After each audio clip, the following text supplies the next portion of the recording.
नमस्कार, आप देख रहे हैं न्यूज इंडिया। आपके साथ मैं हूं चारुल शर्मा। शुरुआत करें एक बड़ी खबर के साथ। देहरादून में बीजेपी का पोस्टर लॉन्च कार्यक्रम, सदस्यता अभियान का पोस्टर लॉन्च किया गया है। बीजेपी प्रदेश अध्यक्ष ने इसका पोस्टर लॉन्च किया। सीएम धामी के सीएम धामी के बाद सदस्यता ले रहे हैं लोग। देहरादून में आज बीजेपी का सदस्यता अभियान का पोस्टर लॉन्च कार्यक्रम हुआ। बीजेपी प्रदेश अध्यक्ष महेंद्र भट्ट ने पोस्टर लॉन्च किया। मुख्यमंत्री पुष्कर सिंह धामी के पार्टी की सदस्यता लेने के बाद प्रदेश में सदस्यता अभियान शुरू हो चुका है। तो पोस्टर लॉन्च कार्यक्रम, सदस्यता अभियान का पोस्टर लॉन्च किया गया। सीएम धामी ने देखिए जब सदस्यता ली थी उसके बाद प्रदेश अध्यक्ष महेंद्र भट्ट ने पोस्टर लॉन्च किया।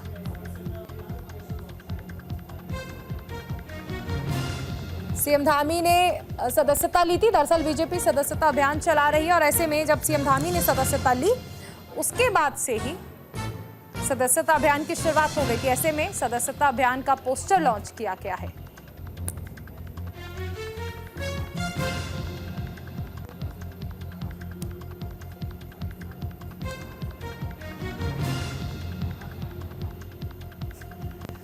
तो प्रदेश अध्यक्ष महेंद्र भट्ट ने पोस्टर लॉन्च किया। बीजेपी प्रदेश अध्यक्ष ने ये पोस्टर लॉन्च किया है। देहरादून में बीजेपी का पोस्टर लॉन्च कार्यक्रम आयोजित किया गया। सीएम धामी ने देखिए अध्यक्षता ली थी, माफ कीजिएगा सदस्यता ली थी, क्योंकि सदस्यता अभियान चल रहा है और ऐसे में बीजेपी की ओर से पोस्टर लॉन्च कार्यक्रम आयोजित किया गया।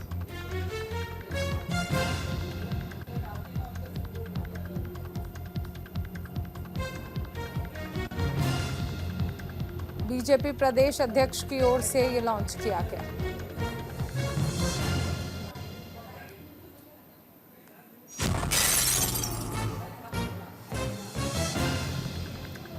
तो बड़ी खबर देखिए, देश भर में बीजेपी की ओर से सदस्यता अभियान चलाया जा रहा है। सदस्यता अभियान का पोस्टर लॉन्च किया गया है। सीएम धामी ने सदस्यता ली थी, जिसके बाद अब आम जनता भी बीजेपी की सदस्यता ले रही है। अनुज अवस्थी हमारे साथ जुड़ गए हैं। अनुज, पोस्टर लॉन्च कार्यक्रम का आयोजन किया गया।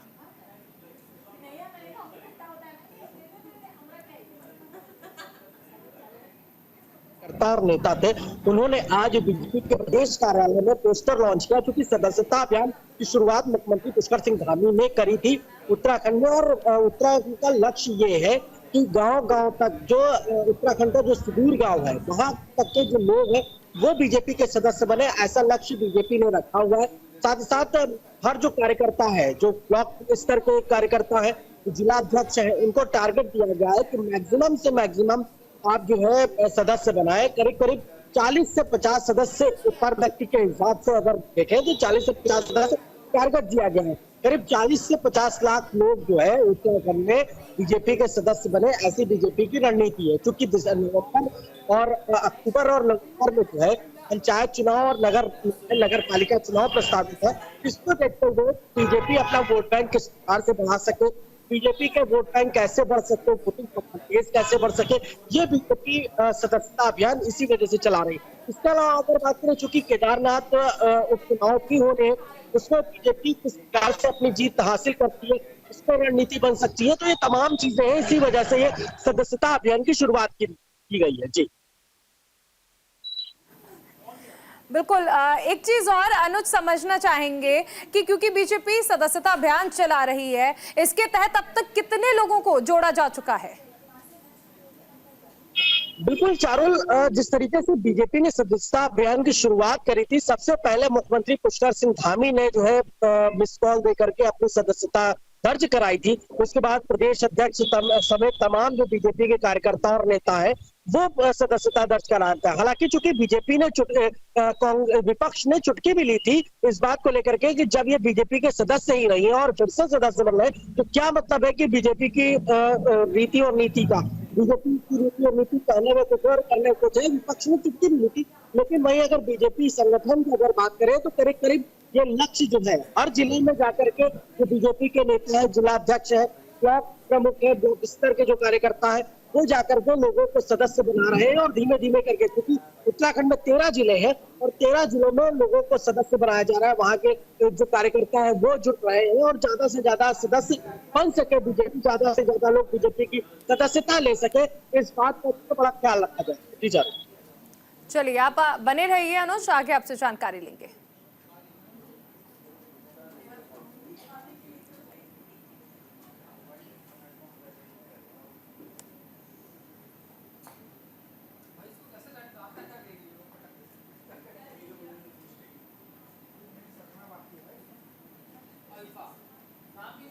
कांग्रेस समन्वय समिति की बैठक आज, कमेटी के मेंबर और सभी सीनियर नेता इस दौरान मौजूद रहेंगे। केदारनाथ उपचुनाव, निकाय चुनाव पर भी चर्चा की जाएगी। केदारनाथ उपचुनाव और नगर निकाय चुनाव को लेकर प्रदेश कांग्रेस समन्वय समिति की बैठक में वरिष्ठ नेताओं के साथ चुनाव रणनीति पर मंथन किया जाएगा।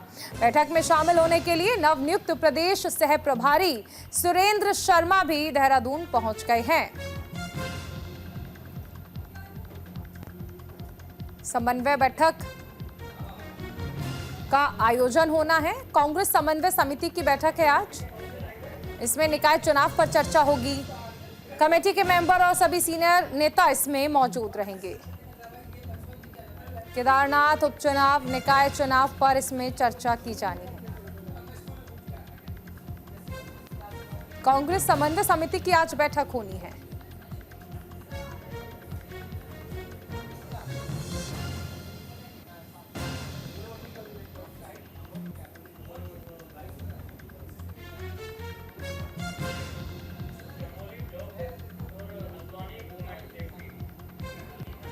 तो बैठक में कई अहम फैसले लिए जाने हैं। समन्वय समिति की ये बैठक होनी है।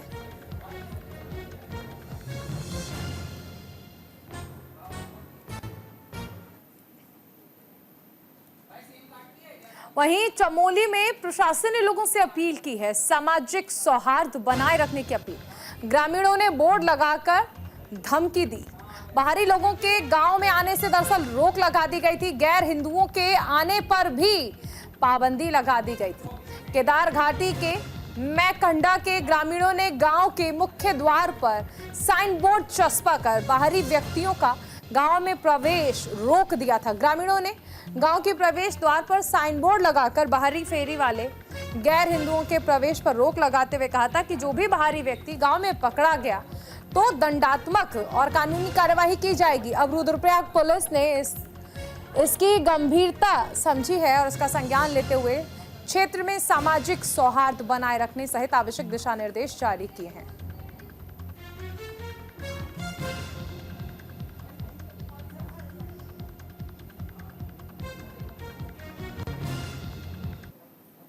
ये मुख्य उद्देश्य ये है कि हमारे गांव में क्या होता है कि हम सीजनली अपने घरों को छोड़ के जितने भी पुरुष होते हैं वो नीचे मार्केट में आ जाते हैं और गांव में सिर्फ महिलाएं रहती हैं। तो महिलाएं रहती हैं तो इस तरीके के बाहरी व्यक्ति जिनका सत्यापन नहीं है या जिनके पास कोई परिचय पत्र नहीं है, इस तरीके से लोग गांव में जाते हैं और गांव में गलत तरीके से महिलाओं को ठग के, और गांव में हमारे मंदिर होते हैं, मंदिरों में हमारे कभी भी ताले नहीं लगे होते हैं। किसी भी मंदिर में जो हमारे अपने मंदिर होते हैं, जो हमारे कुल देवताओं के मंदिर होते हैं, उनमें ताले नहीं होते हैं। और पूर्व में भी हमारे मंदिर में चोरी हुई है और ऐसे चोरी के कारण इस तरीके से बोर्ड लोग अपने सचेत होने के लिए अपने एक जागरूकता के माध्यम से ये बोर्ड लग रहे हैं कि भाई लोग गांव में जागरूक रहें। पास हमारे संज्ञान में आया था, ये गुप्तकाशी कोतवाली क्षेत्रीय एरिया है। ये 6 जगह पे बोर्ड लगे हुए थे और ये चूँकि आपत्तिजनक थे और इनको हम जब हमारे संज्ञान में ये बातें आई हैं तो हमने इन बोर्डों को हटाने के लिए अपने जो है कर्मचारियों को भेजा है। और दूसरी चीज़ जो वहाँ के लोकल स्तर पे जो उनको जो वहाँ के जनप्रतिनिधि थे, ग्राम प्रधान थे, हमारे जो थाना प्रहरी होते हैं, उनके माध्यम से ये बिल्कुल क्लियर मैसेज दे दिया गया है कि ये किसी भी आपत्तिजनक इस तरह से कोई आपत्तिजनक बोर्ड लगाने का अधिकारी नहीं है। जहाँ तक सत्यापन की बात आ रही है, पुलिस सत्यापन लगातार सत्यापन कर रही है। और जैसे आपने कहा कि सुरक्षा की बात आ रही है, क्योंकि हम लोग हमारा व्यवसायिक काम ही सुरक्षा है, पब्लिक की सुरक्षा है। अगर किस तरह से आपको कोई सूचना मिलती है या कोई व्यक्ति समझे, आपको लगता है किसी व्यक्ति संदिग्ध आपके गांव में आ रहा है, तो उसकी 112 पे आप सूचना करें।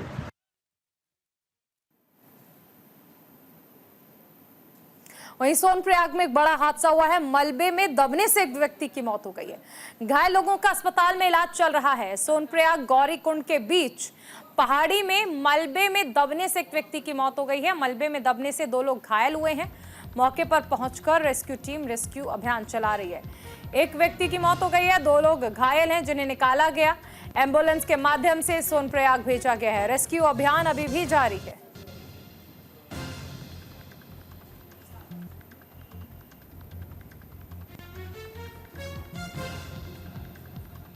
तो एक व्यक्ति की मौत हो गई है, 2 लोग घायल हैं जिन्हें अस्पताल में भर्ती कराया गया है। दरअसल मलबे में दब गए थे ये लोग। रेस्क्यू अभियान अभी भी वहां पर चल रहा है। घायल लोगों का अस्पताल में इलाज चल रहा है। सोनप्रयाग में ये बड़ा हादसा हुआ है। मलबे में दबने से एक व्यक्ति की मौत हो गई है। केदार घाटी में यह हादसा हुआ है। सोनप्रयाग गौरीकुंड के रास्ते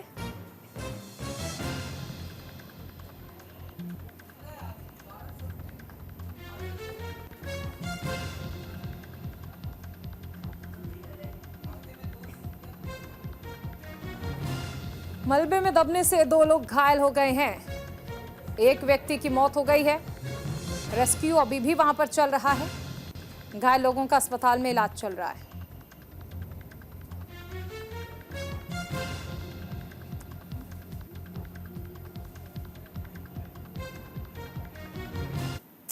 उधर हल्द्वानी में प्रशासन ने एक अभियान चलाया है। महिलाओं की सुरक्षा को लेकर प्रशासन अलर्ट मोड पर है।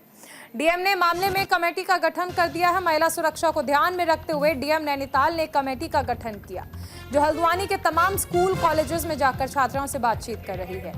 इस दौरान ये सामने निकल कर आया है कि शहर के 18 पॉइंट्स ऐसे हैं जहां छात्राओं को जाने में असुरक्षा महसूस होती है।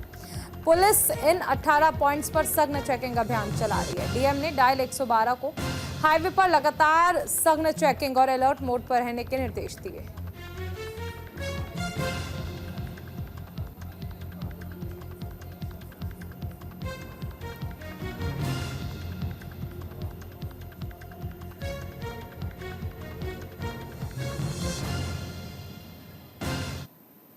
तब होता है लड़कियों को जागरूक करना, लड़कियों की सेफ्टी को लेके आगे बढ़ना, क्योंकि जिस हिसाब से हमारे समाज में आज परिस्थितियाँ हो रही है तो उसको लेके हल्द्वानी के हमारे जिला के अधिकारियों द्वारा ये प्रयास किया गया है कि लड़कियों को ज़्यादा से ज़्यादा जागरूक करना है। इस अभियान में, इस कार्यशाला में आज सभी छात्राओं बहनों से पूछा गया कि कौन कौन से ऐसे क्षेत्र हैं जहाँ पे वो अनसेफ फील करती है, कौन कौन से ऐसे क्षेत्र हैं जहाँ पे लड़कों से वो असुरक्षित फील करती है। और जो मेनली इसका कंक्लूसिव वे में मैं आपको बताऊँ तो मेनली ऑटो स्टैंड को लेके बोला गया कि ऑटो स्टैंड के पास लड़कियाँ अनसेफ फील करती है, क्योंकि डेली वही वाहन है जिसे लड़कियां सफर करती हैं और वहीं पे ज़्यादा अनसेफ करती है। ये खुद लड़कियों के आज अपने स्टेटमेंट कि महोदया ने एक जिला स्तरीय कमेटी बनाई है जिसका उद्देश्य है कि बच्चियों के बीच में हम जाएं।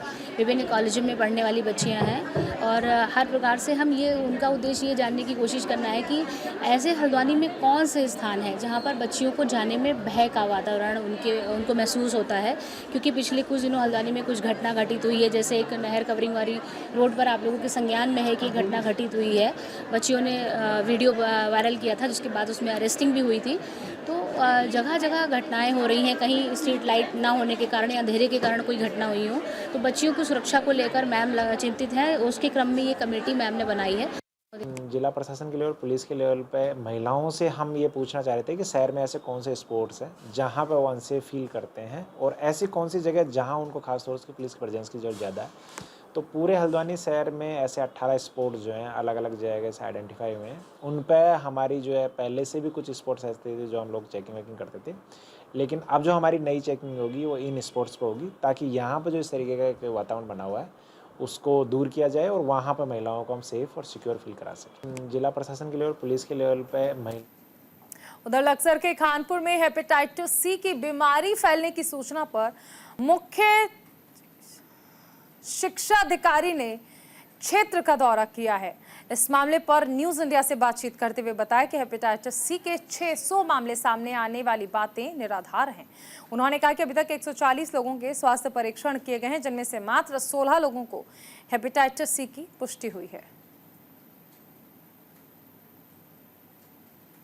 कानपुर क्षेत्र में हेपेटाइटिस सी के मामले बढ़ रहे हैं, इसे लेकर के स्वास्थ्य विभाग चिंतित है, लेकिन एक अफवाह फैलाई जा रही है कि वहां अधिक मामले आ रहे हैं और स्वास्थ्य विभाग लापरवाही रहा। इस पर आज मुख्य चिकित्सा अधिकारी डॉक्टर राजेश कुमार ने पूरी टीम के साथ में निरीक्षण किया और वहां क्या पाया बात कर लेते हैं। चूंकि आज उन्होंने कई गाँव में जाकर के बिल्कुल स्पॉट पर जाकर के जाँच की है। अब क्या स्थिति है, स्थिति साफ कर लेते हैं। क्या डॉक्टर साहब, क्या स्थिति है?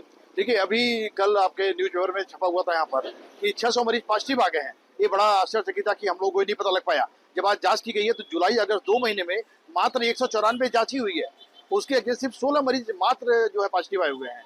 तो इसी को लेकर आज जांच की गई है और ये तथ्य मैंने लिखित रूप से भी हमारे डीएसएमओ ने लिख के भी दे दिया, प्रभारी ने लिख के दे दिया है कि मात्र 16 मरीज पॉजिटिव में 194 जांच हुई है। हेपेटाइटिस सी को लेकर के पहले भी इस तरह की बातें चलती रही है, लेकिन अकेले कानपुर के अलावा पूरे जनपद में क्या स्थिति है? पूरे जनपद में मुझे लगता है कि लगभग मैक्सिमम 150 के आसपास मरीज होंगे, इंक्लूडिंग पूरे हरिद्वार डिस्ट्रिक्ट की बात कर रहा हूँ मैं, जो लगभग है। एक्चुअल डाटा मैं आपको दे भी सकता हूँ, लेकिन ऐसा सच बीमारी तो होती है, आपको भी पता है, hepatitis C, hepatitis B, hepatitis A सब कॉमन बीमारियां हैं, लेकिन इसको प्रिवेंशन के लिए ही आज सभी को निर्देशित किया गया है। हमारी टीम भी काम करती है इसमें। इसके अलावा मलेरिया, डेंगू, क्या पोजीशन? देखिए, सबसे अच्छी बात है कि आप लोगों की वजह से मीडिया को मैं इसमें बहुत ज्यादा आभार प्रकट करूंगा कि उन्होंने इतना ज्यादा जागरूकता फैलाई कि prevention is better than cure होता है। और डेंगू में सिर्फ बचाव था, मात्र 1 मरीज अभी तक पॉजिटिव आया हुआ पूरे हरिद्वार डिस्ट्रिक्ट की बात कर रहे हैं। तो यानी कि स्वास्थ्य विभाग पूरा अलर्ट पे है? पूरे अलर्ट पे, यदि कहीं भी केस मिलता है हम लोग पूरी टीम हमारी चली जाती है, रेडी है। चलिए, डॉक्टर राजेश कुमार मुख्य चिकित्सा अधिकारी हैं, साफ तौर पर कह रहे हैं कि हेपेटाइटिस सी के केवल 16 मामले कानपुर में हैं, जिनकी बाकायदा इलाज कराया जा रहा है। और इसके अलावा पूरे जनपद में तकरीबन 150 के लगभग मामले हैं जो पहले से ही स्वास्थ्य विभाग की नॉलेज में है और उनका भी इलाज कराया जा रहा है। उन्होंने दावा किया कि केवल 1 मामला डेंगू का आया है और ये बड़ी बात है। यानी जहां पहले इस माह में खासकर यानी अगस्त माह में हालत खराब हो जाते थे, इस बार स्वास्थ्य विभाग ने पूरी तैयारी के साथ में इस बीमारी को रोकने में कामयाबी पाई है, ये दावा है। आने वाले दिनों में दायरे को और बढ़ाया जाएगा और तैयारियां और की जाएंगी। लिहाजा मलेरिया और संक्रामक रोगों को भी रोकथाम करने के लिए लोगों को जागरूक किया जा रहा है और दवाइयां वितरित की जा रही है। Jasmeet Singh, news India Laksar. उधर लक्सर में गुलदार दिखने से हड़कंप मच गया। गुलदार के रोड पर आने से जाम लग गया। गुलदार को पकड़ने की कोशिशें यहां पर की जा रही हैं। वीडियो सोशल मीडिया पर वायरल है। लक्सर में खतरनाक जानवरों का आबादी क्षेत्र में घुसने का सिलसिला लगातार दिख रहा है। 2 दिन पहले ही मगरमच्छ निकला, जिससे अफरा तफरी मच गई थी। आज लक्सर के एक रोड पर गुलदार आ गया, जिससे काफी देर तक आवागमन ठप हो गया। वन विभाग द्वारा अब गुलदार को पकड़ने की कोशिशें की जा रही है।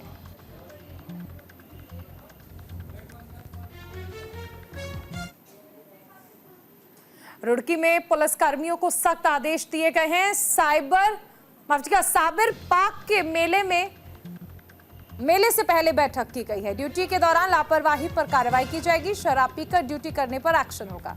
कर्मचारियों को मिलकर काम करने का निर्देश दिया गया है। रुड़की के पिरान कलियर में दरगाह साबिर पार्क के सालाना मेले से पहले एसपी देहात स्वप्न किशोर सिंह और जॉइंट मजिस्ट्रेट रुड़की आशीष कुमार मिश्रा ने पुलिसकर्मियों को ब्रीफ किया, शालीनता का पाठ पढ़ाया। उन्होंने कहा कि किसी भी पुलिसकर्मी की लापरवाही बर्दाश्त नहीं की जाएगी।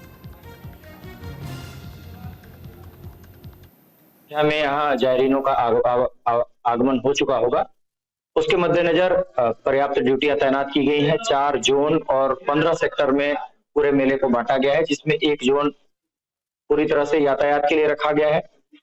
अभी पार्किंग व्यवस्था सुचारू नहीं हो पाई है, लेकिन इस संबंध में वार्ता हुई है और जल्द ही पार्किंग व्यवस्था भी सुचारू कराने के प्रयास किए जा रहे हैं। अन्य थाने के व्यवस्थाएं भी प्राथमिकता के स्तर पर कराई जा रही हैं। जल्द से जल्द वो सुचारू हो सके, इसके लिए प्रयास निरंतर जारी है। विकासनगर में व्यापार मंडल का चुनाव खत्म हो गया है और अध्यक्ष पद पर सचिन रोहिला ने चुनाव में जीत दर्ज की है। महामंत्री पद पर योगेंद्र सैनी ने कब्जा जमाया है। विकासनगर के हरबर्टपुर बाजार में व्यापार मंडल का चुनाव संपन्न हो गया। इस दौरान सचिन रोहिला ने अपने निकटतम प्रत्याशी को 90 वोट से हराकर व्यापार मंडल अध्यक्ष पद पर जीत हासिल की। सचिन रोहिला पहले भी व्यापार मंडल के अध्यक्ष रह चुके हैं। महामंत्री पद पर योगेंद्र सैनी ने जीत दर्ज की है। रोहिला की जीत के बाद हरबर्टपुर बाजार में आतिशबाजी और ढोल नगाड़े के साथ जश्न का माहौल देखने को मिला। पहली बात तो जीत का जो श्रेय है वो मेरी पूरी टीम, पूरे व्यापारियों को जाता है, पूरे व्यापारी वर्ग को। और जो भी व्यापारी वर्ग की समस्याएं होती हैं, जमीन से जुड़ी समस्याएं, काम की, कोई चोरी चकारी, कोई किसी भी तरीके की समस्या है, सबको दूर किया जाएगा। आप लोगों में काफी उत्साह दिख रहा है, किस तरीके से इस जीत को लेते हैं आप लोग? व्यापार मंडल अध्यक्ष का चुनाव 4 प्रत्याशी लड़े थे और चारों प्रत्याशी, 5 प्रत्याशी आपस में एक दूसरे के भाई थे। जीत तो एक ही की होनी थी, सबने अपना जी जान लगाया जीतने के लिए। लेकिन हमारे सचिन भाई रोहिला वो दूसरी बार अध्यक्ष बने हैं, पिछली बार भी वो अध्यक्ष बने थे, 90 वोट से जीत के वो अध्यक्ष बने हैं। और हमारा लक्ष्य सिर्फ एक है कि हमारा व्यापारी किसी भी तरीके से परेशान ना हो। बार एसोसिएशन की नई बिल्डिंग का शिलान्यास मुख्यमंत्री पुष्कर सिंह धामी करेंगे। दोपहर 12:30 बजे सीएम इसका शिलान्यास करेंगे। देहरादून में बन रही बार एसोसिएशन की नई बिल्डिंग का शिलान्यास मुख्यमंत्री पुष्कर सिंह धामी दोपहर 12:30 बजे करेंगे। बार एसोसिएशन की नई बिल्डिंग बनकर तैयार हो गई है और इसका शिलान्यास सीएम पुष्कर सिंह धामी के द्वारा किया जाएगा। अब से लगभग 1 घंटे बाद 12:30 बजे सीएम धामी इसका शिलान्यास करेंगे।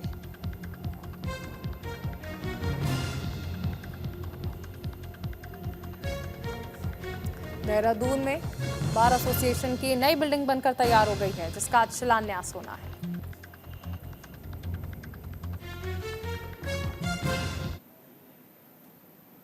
और इसी के साथ इस बुलेटिन में फिलहाल इतना ही। आप बने रहिए न्यूज़ इंडिया के साथ। नमस्कार।